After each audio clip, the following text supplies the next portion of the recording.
सबसे पहले तो मैं आप सब लोगों का शुक्रिया करना चाहता हूं जो आप लोगों ने अपने बिज़ी शेड्यूल में से समय निकाल के आप लोग सब यहाँ आए हैं और आपने अपने विचार मेरे सामने इतने अच्छे से रखे हैं। और काफ़ी सारे लोगों से जब मैंने बातें सुनी तो अब मुझे एटलीस्ट ये आइडिया हो गया कि कठुआ पुलिस स्टेशन में किस तरह की प्रॉब्लम्स हैं। और ये खासकर आज जो हमने ये मीटिंग रखी है उसकी इम्पोर्टेंस ये ज़्यादा है क्योंकि कल मैंने अपने सारे एसएचओज़ की इलेक्शन के बाद पहली मीटिंग बुलाई है। तो मैं इसलिए चाह रहा था कि एसएचओज़ से मिलने से पहले मुझे आइडिया होना चाहिए कि उनकी किन बातों पे खिंचाई करनी है। तो इसलिए आपने मुझे काफ़ी सारे पॉइंट्स आज दे दिए हैं, तो कल मैं आप ही के दिए हुए पॉइंट से अपनी मीटिंग शुरू करूँगा। तो काफ़ी कुछ ऊपर से जो चीज़ें मुझे समझ में आई हैं वो ये हैं कि एक तो चोरी बढ़ रही है। तो ये एक साहब ने बताया भी कि चोरी हम लोगों के लिए बड़ा छोटा इशू है, लेकिन कभी ना कभी हम सबके साथ जब चोरी का कोई इंसिडेंट होता है तो ज़िंदगी भर हमें याद रहती है कि भाई हमारी चेन छिन गई या हमारी बाइक चोरी हो गई। और ये ऐसी चीज़ है जो पुलिस वाले तो हर रोज़ देखते होंगे, लेकिन जो पब्लिक है उसके साथ एक बार होने से भी उसको वो ज़िंदगी भर वो बताते हैं कि जनाब मेरी तो बाइक चोरी हो गई थी, फिर मैं पुलिस स्टेशन गया, मेरी कंप्लेंट भी नहीं ली, और उसके बाद एफआईआर तो बहुत दूर की बात है, आईओ ने सीसीटीवी भी नहीं देखा। जब सीसीटीवी देखने गए तो सीसीटीवी चल नहीं रहा था, और एंड में मैं जो है वो हताश होकर बैठ गया और मेरी बाइक का कुछ पता नहीं चला। तो ये जो चीज़ है ना, ये पब्लिक के लिए बड़ी इम्पॉर्टेंट है, और इसीलिए हम लोगों ने आज ये मीटिंग रखी है कि पता चले कि पब्लिक को वाकई में किस तरह की परेशानी हो रही है। तो जो चोरी और ड्रग्स और ट्रैफिक, ये जो 3 मेन इश्यूज़ मुझे समझ में आए हैं, इसमें मैं आपसे बिल्कुल सहमत हूँ कि हम लोगों को इसमें बहुत काम करने की ज़रूरत है। लेकिन कुछ चीज़ें हैं जो मैं भी आपको बताना चाह रहा हूँ। अब ऐसा है कि बोवाइन से स्टार्ट करूँगा। तो इस साल हमने करीब 1000 से ज़्यादा जो कैटल हैं वो रेस्क्यू करी है। तो इसमें जो है कंटिन्यूसली हम लोगों के जो पुलिस स्टेशन है वो बढ़िया काम कर रहे हैं। और ये सब जो है, ये हम गायें जो हैं वो गौशाला में जाती हैं, और इसमें कुछ लोगों ने ये आपत्ति बताई कि भाई जब वो राजबाग से हीरा नगर से आगे जाते हैं तो वहाँ पे उनको कई बार नाका मिलता है, जिस नाके पे बड़ी लंबी लाइन लगी होती है। तो वो जो नाका है वो इसी पर्पस के लिए लगा है कि जो गाड़ियाँ बोवाइन लेके जा रही हैं वो चेक हो जाएं। और जो अगर हमें चोरी पे रोक लगानी है तो हमें कुछ ना कुछ चोरी के लिए भी, जहाँ चोरियाँ ज़्यादा हो रही हैं मार्केट एरिया में, वहाँ पे भी हमें पुलिस डिप्लॉयमेंट, नाका चेकिंग, ये सब चीज़ें करनी पड़ेंगी और शायद बढ़ानी भी पड़े। तो अगर हम कहीं सख्ती करेंगे तो थोड़ा इनकन्वीनियंस तो सबको महसूस होगी ही होगी।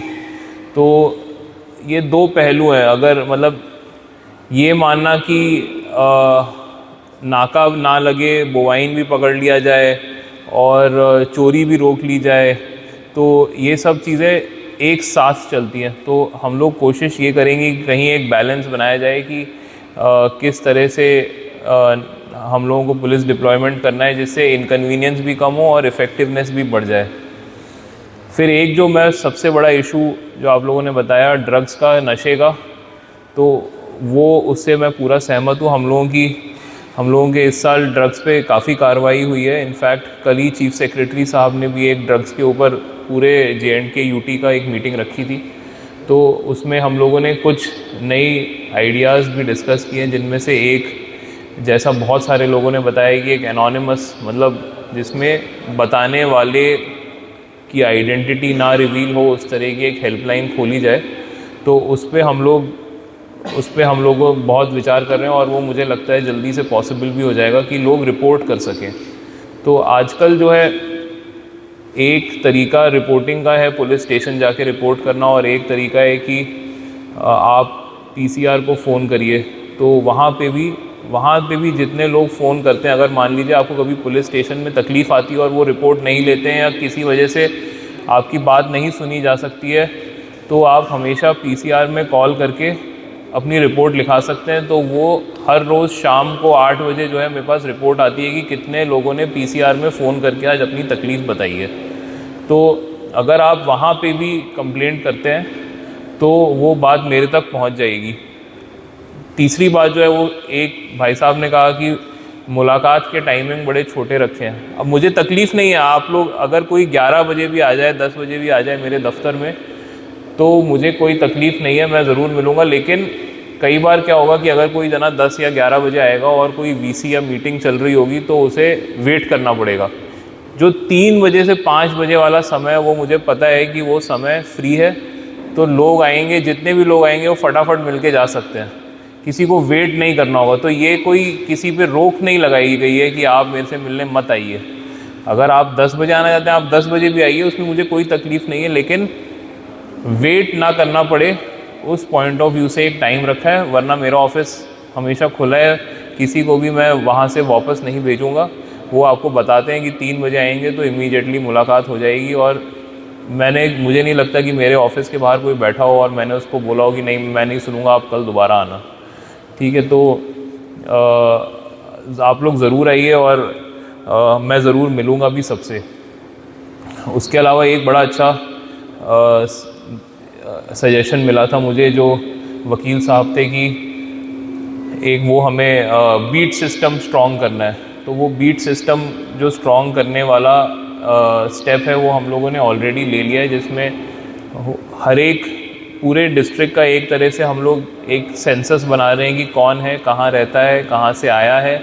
और अगर यहाँ के रहने वाला नहीं है, जैसा बताया था कि कई सारे भीख मांगने वाले, कई सारे नकली बाबा, इस टाइप के लोग आके डिस्ट्रिक्ट में घूम रहे हैं, तो जो यहाँ के रहने वाले नहीं हैं उनका एक वेरिफिकेशन हो, एक सेंसस हो, हमें पता चले कि वो जना कहाँ से आया है, उसका कहीं दूसरी जगह किसी तरह का क्रिमिनल रिकॉर्ड तो नहीं है।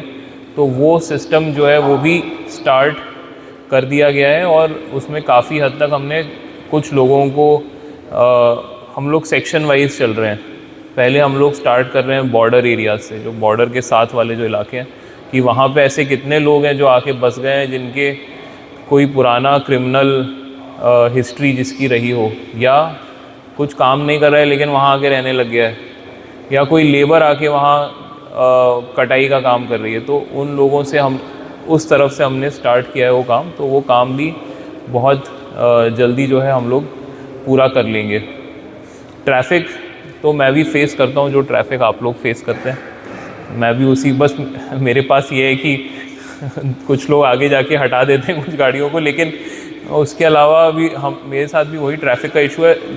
कुछ एक डीडीसी साहब ने एक सजेशन दिया है हटली का, तो मैं जो चौकी इंचार्ज है हटली के, वो यहीं हैं शायद, मनास, तो मैं उनको बोलूँगा कि आपसे डिस्कस करके जो उसमें कलवर्ट बनाने का जो आपने सजेशन दिया है वो एक बार वो समझ लेंगे आपसे।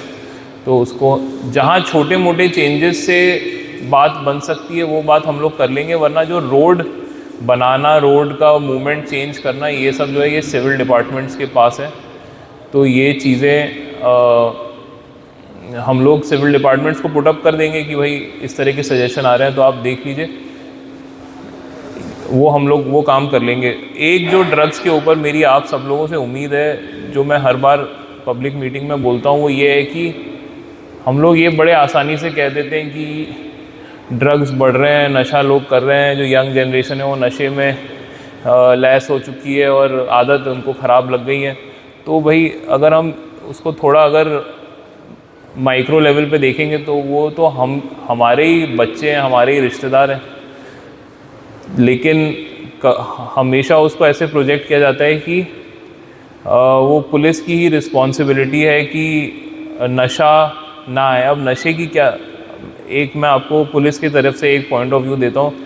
अभी पीछे हम लोगों ने एक आदमी को पकड़ा, उसके पास 200 ग्राम एक ड्रग था, वो दिल्ली से लेके आया था। 200 ग्राम कितना था, आपका जो फ़ोन है वो शायद 200 ग्राम है, ठीक है, इतना 200 ग्राम इतना होता है। उसकी कीमत कितनी है मार्केट में, करीब 70 लाख रुपए, ठीक है। तो वो आदमी जो है अपने बैग में दिल्ली से लेके आया है 200 ग्राम, उसको बोलते हैं MDMA, वो सफ़ेद रंग का क्रिस्टल होता है, वो लेके आया है और वो बड़ा महंगा बिकता है वो। तो वो इधर जम्मू साइड में बेचने आया था वो, तो वो कठुआ में उतरा, तो हम लोगों को कुछ इन्फॉर्मेशन थी तो हमने उसे पकड़ लिया उसके पास। अब अगर किसी को पहचान नहीं है तो वो कहेगा जनाब ये कुछ नहीं है, ये चूना है, ये फर्टिलाइज़र है, ये यूरिया है, और वो लेके निकल जाएगा। तो ड्रग्स में इतने छोटे छोटे अमाउंट से ही, और जो वो लोग लड़के जो रात शाम को लेके बैठते हैं, इतना सा होता है वो आप कहीं पे भी छुपा लो उस चीज़ को। और ऊपर अभी बिलावर में एक इंसिडेंट हुआ था जिसमें 3 दोस्त थे, वो तीनों ड्रग्स करते थे, तो उनमें वो तीनों स्कूटी पे बैठे हुए थे, तो उसमें एक ने ओवरडोज कर लिया, वो वहीं गिर के मर गया, और उसके जो बाकी दोस्त थे वो भाग गए वहाँ से। फिर वो फैमिली आई, उन्होंने अच्छा जब वो गिरा तो उसके पीछे सर में चोट लगी, तो फैमिली आई कि आप जो बाकी दोनों लड़के हैं उनको अरेस्ट कर लो, क्योंकि इसके सर में चोट है, तो इसको इसके साथ वाले लड़कों ने मारा है। और वो मानने के लिए तैयार ही नहीं है कि जो रिपोर्ट आई है FSL की, उसमें आया है कि उसने ड्रग्स लिए हुए थे। ठीक है, तो अगर हम खुद ही नहीं मानेंगे कि हमारे घर वाले या हमारे भाई, हमारे लड़के क्या कर रहे हैं, तो फिर ये प्रॉब्लम कभी दूर होगी नहीं। और इसलिए मैं लोगों से सबसे हमेशा ये अनुरोध करता हूँ कि अगर आपके यहाँ पे कोई ऐसा है जो इस प्रॉब्लम से बाहर निकलना चाहता है, तो कठुआ पुलिस ही एक GMC में इन पेशेंट और आउट पेशेंट दोनों वार्ड चलाती है, जो ड्रग डी एडिक्शन सेंटर है। और GMC जो है वहाँ अच्छे डॉक्टर, प्रोफेशनल डॉक्टर्स हैं जो ये डी एडिक्शन सेंटर चलाते हैं। तो अगर आपके फैमिलीज़ में कोई भी ऐसा जना है जिसको मदद चाहिए, क्योंकि हर एक को है ना, मतलब जो ड्रग्स ले रहा है और 20 साल का 21 साल का लड़का है, पढ़ाई भी कर रहा है, कुछ आगे करना चाहता है, लेकिन गलती से गलत आदत में पड़ गया है, तो एज अ सोसाइटी हमारी रिस्पॉन्सिबिलिटी है कि उसको एक दूसरा मौका दिया जाए। ठीक है, उसको अगर आप उठा के जेल में बंद कर देंगे तो शायद वो कभी उस प्रॉब्लम से निकल ही नहीं पाएगा। तो जो पुलिस का फोकस है वो उन लोगों पे ज़्यादा है जो लोग तस्करी कर रहे हैं बड़े लेवल पे, मतलब जो आदमी ला रहे हैं ना 200 ग्राम 500 ग्राम, जो आके कम से कम 500 लोगों में बेच देगा 1-1 ग्राम, उसके पीछे हम लोग पड़ रहे हैं। लेकिन जो बाकी लोग हैं, जो आपके अड़ोस पड़ोस में रह रहे हैं, जो ड्रग्स के इसमें फंसे हुए हैं बुरी आदत में, और जो एक मौका चाहते हैं उससे निकलने का, जिसके ऊपर क्रिमिनल केस नहीं कराना है, उन लोगों को हमें ड्रग डी एडिक्शन सेंटर जो GMC में बना है, आप ज़रूर लेके जाइए। वहाँ प्रोफेशनली मैनेज्ड हम लोगों का सेंटर चलता है, उन लोगों को सबको मदद हो सकती है। जो आपके आसपास लोग हैं उनके ऊपर थोड़ा नज़र रखिए कि वो अगर वक्त बेवक्त बाहर जा रहे हैं और थोड़े खोए से लग रहे हैं, तो उसका क्या कारण हो सकता है।